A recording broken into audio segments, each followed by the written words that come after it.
Hello everyone, got another Genesis review for you guys. Today it's a SD59M-2 in the Union Pacific paint scheme. That's actually the only paint scheme of this locomotive. This is actually a pretty unique locomotive. There's 28 of them in existence, and they're rebuilt SD60Ms, which is pretty cool. And yeah, this is it's also interesting because it's runs almost exclusively within California, and mostly in the Bay Area. So I kind of see these pretty frequently. Actually, I actually saw one yesterday, but most of them are in the flagged paint scheme with the big American flag. This one's in the Union Pacific, just their logo, not non-logo one. I guess it's the just the letters. I like this one just because I've seen this a couple times, and yeah, I like it, but I do see the flag one more frequently, so maybe I'll get another one. Never know. So yeah, it's kind of special to me because of its yeah, localness. So it comes in this with this cardboard casing here. It's got this UP here. I think that stands for Union Pacific. I'm joking. Anyways, yeah, this is just like a packaging thing that comes with most Genesis locomotives. Just slide it out. I don't even know. I might throw it away. Might not, but some purists probably keep it. Anyways, yeah, standard Genesis box, 75th anniversary. And let's open it up. This is going to be a pretty quick review, just kind of show off all the details and things like that. A little bit of showing off like how it runs and lights, but mostly just the details for today. All right, so got it in this foam packaging here, and let's get that out of the way. And then, well, foam around the packaging, and then plastic, more standard Athearn here. Yeah, let's slide it out and check it out.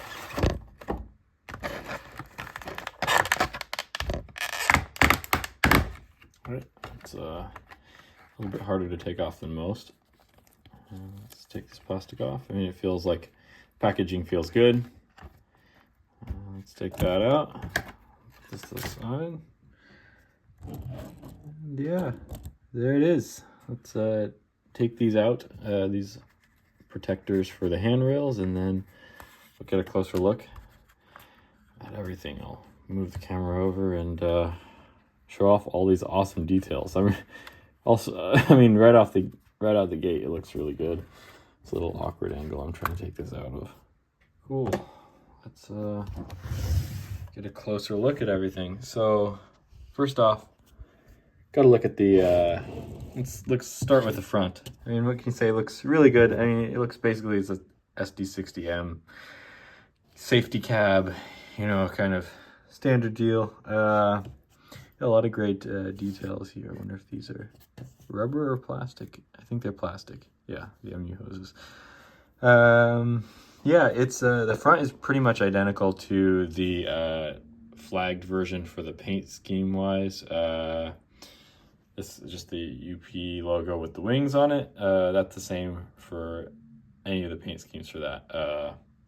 I think maybe I'll point out a few differences actually. First off, there's more warning labels here than on this earlier lettered logo version. Some of those aren't present on the later version of these with the flag paint scheme. Also, this is this is a gray color, a dark gray. It's a light gray for the other paint scheme option, and these rails are also yellow for that. But I honestly kind of like the consistency of that because it's a pretty light white color, or pretty light gray, which is also, you would also see that here all along the roof. But I like how it's kind of consistent. That's another thing that I picked this paint scheme for, is I like the consistency of this dark gray. It looks good. I'm sure it looks good in person for the other one, but yeah, so yeah, there's this. Oh, and then another difference is these sunshades here. These are like a boxy and long version. Some like the later versions of this locomotive with the flag logo as well, and the later paint scheme is a different, more like triangle, and just the more, I guess, the more standard current diesel sunshade, where it's like a slightly thinner. But yeah, that's another detail that's different. But let's let's, I guess, now focus on the really cool things about this, besides the differences of the two paint schemes. Yeah, I mean, a lot of good detail here. I think these axle, or like, what do you call it, bearing caps, they actually they rotate. It sure looks like it. Yep, they do. That's awesome. It looks like just the outer ones do. This one has some kind of something else covering it, which is really cool detail just for the ones that do roll. And then, yeah, it looks like on this one as well, kind of similar thing going on, except for there's a really nice chain here. Really cool. And yeah, maybe some, like, they're trying to model a some kind of spring there. That's really cool. I really like that. Let's see how it, like, when you moves. Yeah, it looks really cool. Yeah, great detail. And then, yeah, we got little wheel there for the brake, I'm guessing, and then some glass there. It's very small little glass just to look inside. Look inside there, like it's where the engine would be. Or oh yeah, and another cool thing is these flared radiators. That's one thing that makes this unique to this particular type of locomotive, because the SD60M that this was, this is originally an SD60M. This is one of the big replacements for them, this flared radiator that kind of sticks out on the top. It's supposed to be like, I don't know, a little more environmentally friendly, and it just uses up less fuel. So that's kind of cool. And I guess since we're talking about this, let's look at these, all these fans up here. This is all like a separate parts where you can like see through, and you can stick a small pin through that. I can't really see any. Oh, I don't think the camera isn't picking it up, but I can barely see in real life. There's some fan detail, but it's almost impossible to see. But apart from that, that looks really good. We got separately applied little, I don't know, I guess you grab onto this. Yeah, because there's handrails here. Oh yeah, the last difference from the two paint schemes is the backlight.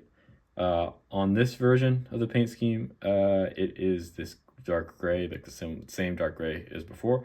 But this, for the later paint schemes with the flag, it's this yellow actually. So the yellow there. I like this gray actually much better. I think that kind of like makes it stick out a little bit more. I think the yellow kind of makes it blend in. So I'm a fan of that.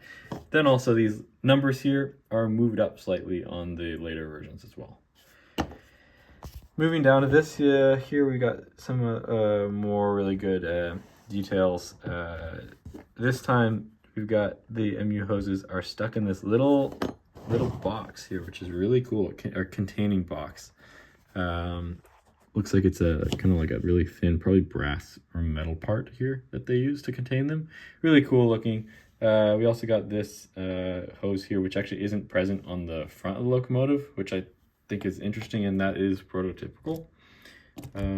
Also, the steps are a really nice etched, like a metal. We can kind of see, it's all see-through here. Really good looking stuff. Like, honestly looks really good quality, and that's on all three steps. It's a separately applied metal part. And then let's move around the locomotive. Yeah, pretty much the same stuff going on here. I don't know, maybe a little bit different array with this these delicate pipes. They're really delicate, but it's really good quality stuff. I mean, I think it looks awesome. Also forgot to mention there's the horn in the center. I guess that's the exhaust. You can kind of see in there though some chip, like electrical chip.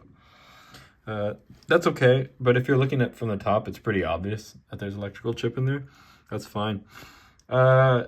This is a little disappointing. This fan thing here, it looks like pretty plasticky. That's honestly my only complaint for everything else that I've seen on this locomotive. But yeah, I mean, it doesn't look that bad. You just have to look at it up close and it looks a little bit cheap. But apart from that, everything's great. Got some lift rings here. Some more, this one looks see-through. This one does not. So that's cool. Then we got the, this neat little like like metaled off walkway here, which is kind of cool. Or actually, no, it's not a walkway at all because there's no door there. This is just closed off, I guess, so that nobody could get there. There's some kind of like parts that stick out like a blower there, things like that. We got the E-bell down there, and then the nice 9903 present on both sides, obviously. Shouldn't even say that, that's just an obvious fact. Then we got a little Union Pacific, nice little shield right there. That's only present on these older paint schemes. I think that then they have that in a larger size replicated over here. But it's a nice little detail. Finally, we're all the way back around the locomotive. Yeah, I mean, I actually love the look of these so much. I think they're really great looking locomotives. And yeah, especially like from the front. We got some grab irons all around here. One there, and then there. So there's 4 of them there, and then some nice windshield wipers, which are all the characteristic dark gray. Then we got these antennas. I think it's in a PTC array. Yeah, it looks like there's 3 of them, 3 big ones, and then 1 tiny one. I'm not really too knowledgeable in this kind of stuff. And then this piece here, which kind of hangs over there. I don't know if it's connected. Doesn't look like it's connected to this part, but is connected definitely to this main piece.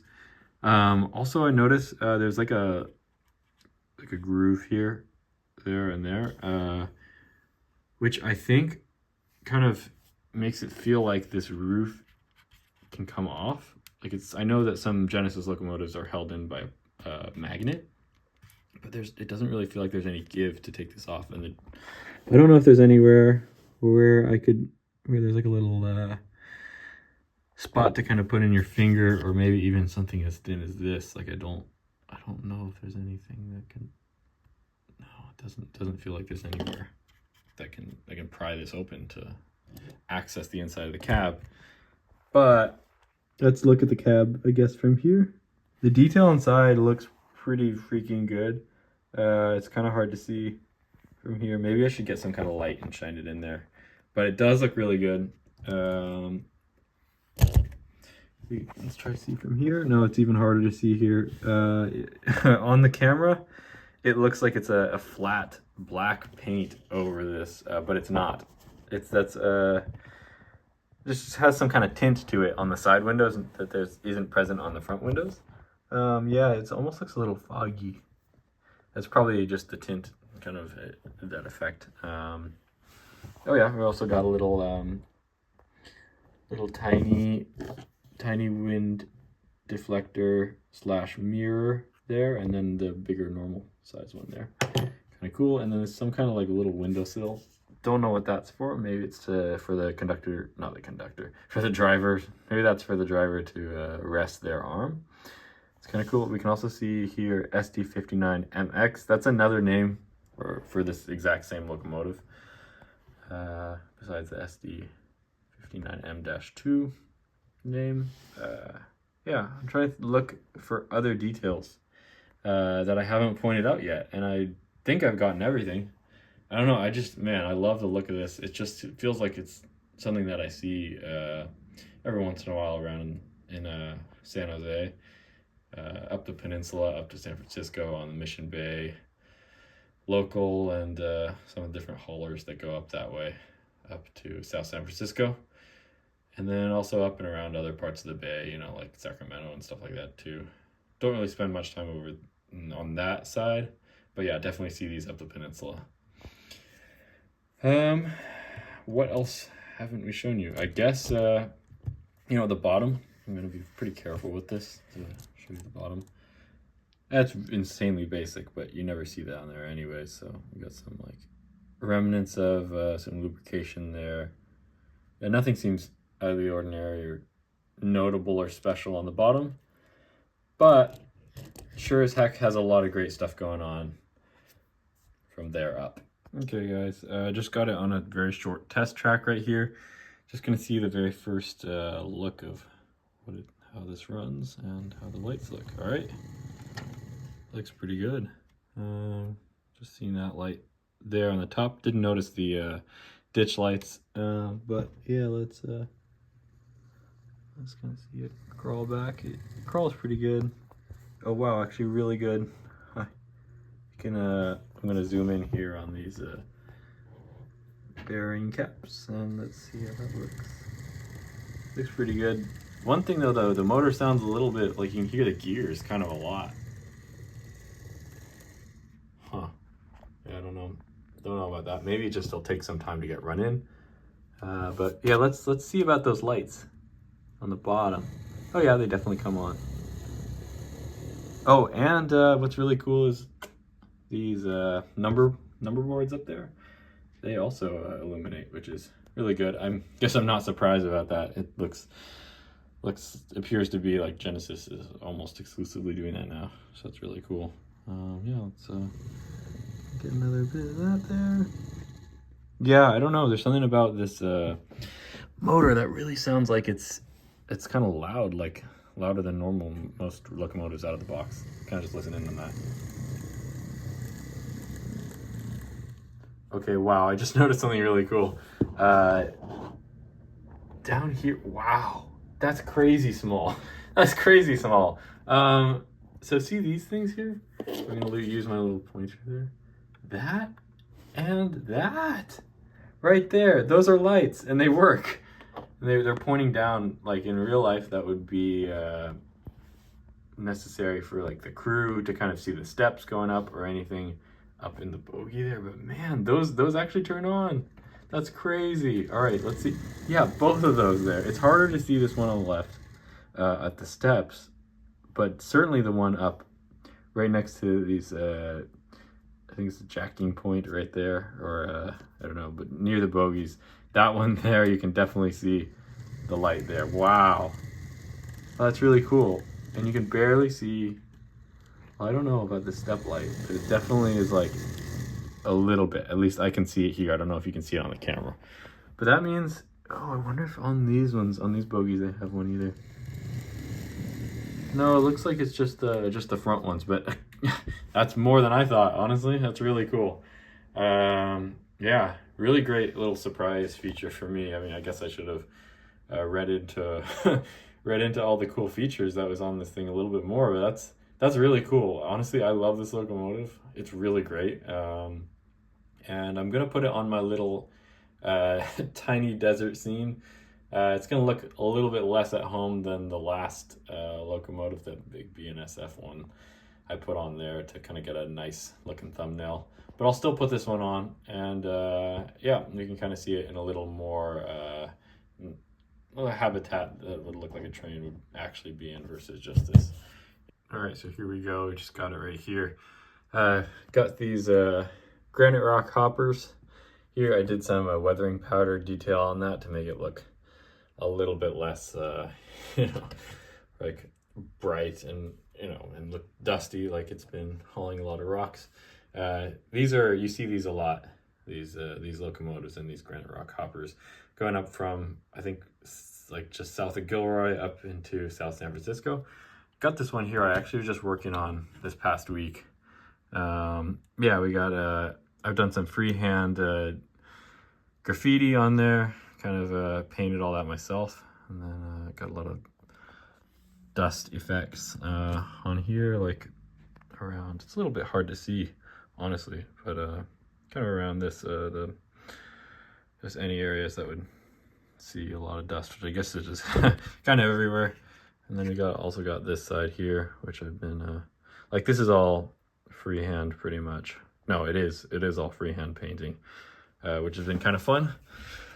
Figured I'd show that off since most people who are interested in this locomotive are also interested in modeling the San Francisco Peninsula, and these things are very common to see there. Well, maybe less so now because they're kind of being phased out by these newer black versions, which don't even say granite rock or anything like that. Like there's no company branding on it, so it makes it kind of not as cool like this. You know, this hopper you're only gonna see in the Bay Area on the Peninsula Corridor. But anyways, yeah, we got that there. I'm gonna try to get a little thumbnail for this video. You know, might even try to put it up to a window and get a nice background for it. Well, that photo didn't really turn out great, but just have it a little more simple one actually might be good. We'll just get a little thumbnail just like that. Well, thank you guys so much for watching. Hope you guys enjoyed this review, and looking forward to putting out some more.